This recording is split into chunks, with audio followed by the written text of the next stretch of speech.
Bonaparte. 1.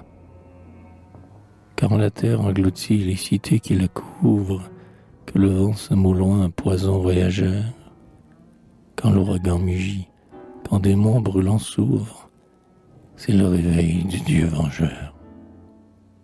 Ici, lassant enfin les clémences célestes, le monde et ses signes funestes osent répondre en les bravant.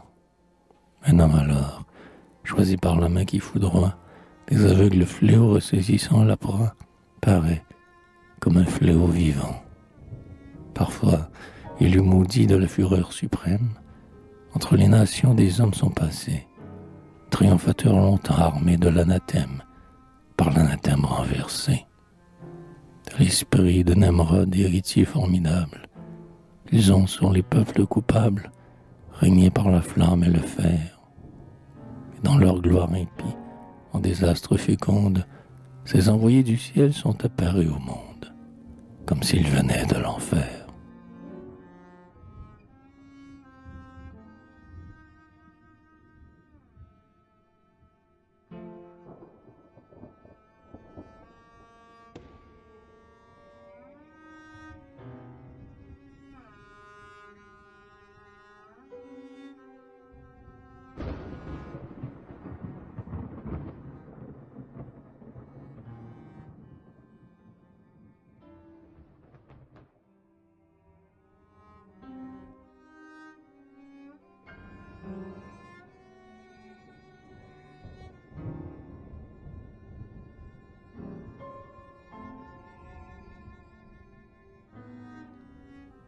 Naguère, de loi affranchie, quand la reine des nations descendit de la monarchie, prostituée aux factions, on vit, dans ce chaos fétide, naître de l'hydre régicide, un despote, empereur d'un camp.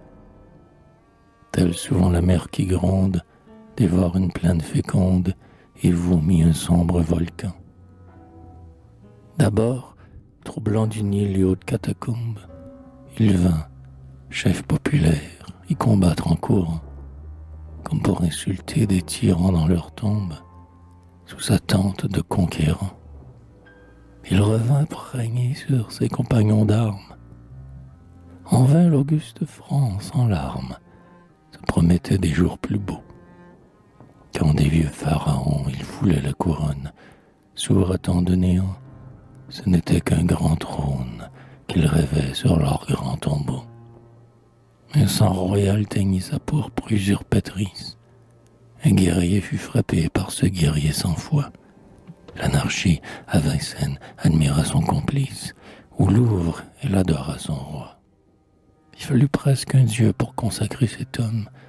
Le prêtre monarque de Rome vint bénir son front menaçant. Car, sans doute, en secret effrayé de lui-même, il voulait recevoir son sanglant diadème. Des mains d'eau le pardon descend.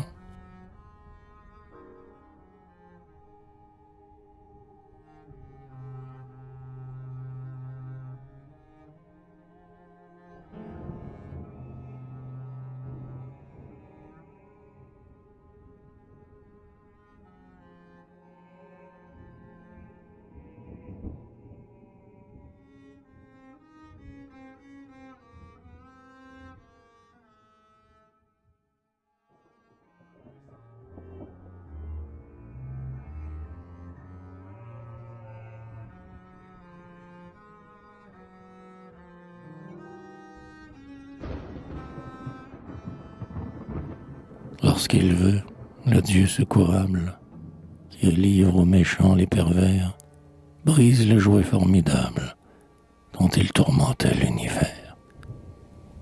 Celui qu'un instant il seconde, se dit le seul maître du monde.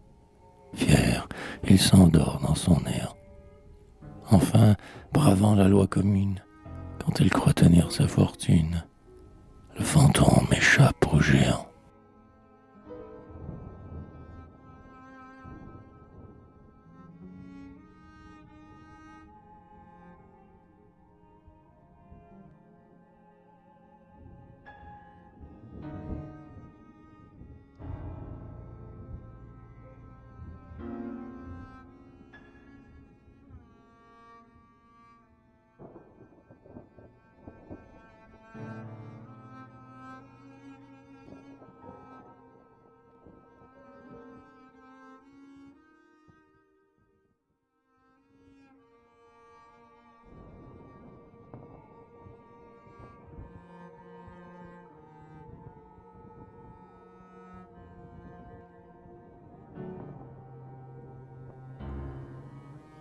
la nuit des forfaits, dans l'éclat des victoires, cet homme, ignorant Dieu qui l'avait envoyé, de cité en cité promenant ses prétoires, marchait sur sa gloire appuyée.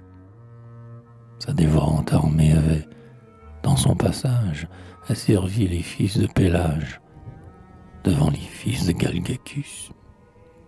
Et quand, dans leur foyer, il ramenait ses braves, au fait qu'il vouait à ses vainqueurs esclaves, il invitait les rois vaincus. Ses empires conquis devinrent ses provinces. Il ne fut pas content dans son orgueil fatal. Il ne voulait dormir qu'en une cour de prince, sur un trône continental. Ses aigles, qui volaient sous 20 cieux parsemés, au nord de ses longues armées, guidèrent l'immense appareil. Mais là parut l'écueil de sa course hardie. Les peuples sommeillaient, un sanglant incendie fut l'aurore du grand réveil. Il tomba roi, puis, dans sa route, il voulut, fantôme ennemi, se relever afin sans doute de ne plus tomber à demi. Alors, loin de sa tyrannie, pour qu'une effrayante harmonie frappât l'orgueil anéanti, on jeta ce captif suprême sur un rocher débris lui-même de quelque ancien monde englouti. Là, se refroidissant comme un torrent de lave, gardé par ses vaincus, chassé de l'univers, ce reste d'un tyran en s'éveillant esclave n'avait fait que changer de fer. Et trône restauré, écoutant la fanfare, il brillait de loin comme un phare, montrant l'écueil au nautonnier. Il mourut. Quand ce bruit éclata dans nos villes, le monde respira dans les fureurs civiles, délivré de son prisonnier. Ainsi l'orgueil s'égare en sa marche éclatante, colosse né d'un souffle et qu'un regard abat. Il fit du glaive un sceptre et du trône une tente. Tout son règne fut un combat. Du fléau qu'il portait lui-même tributaire, il tremblait, prince de la terre, soldat, on vantait sa valeur. Retombé dans son cœur comme dans un abîme, il passa par la gloire, il passa par le crime, et n'est arrivé qu'au malheur.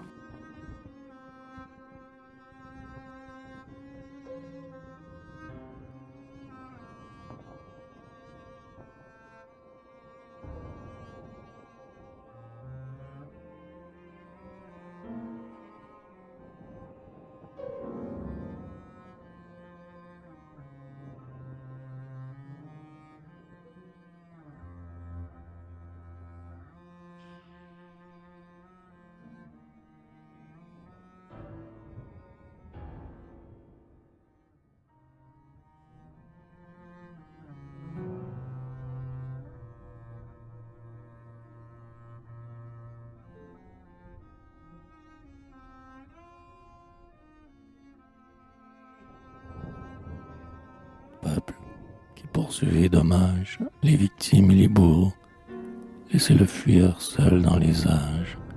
Ce ne sont point là les héros. Ces faux dieux que leur siècle encense, dont l'avenir est la puissance, vous trompent dans votre sommeil. Tels que ces nocturnes aurores où passent de grands météores, mais que ne suit pas le soleil.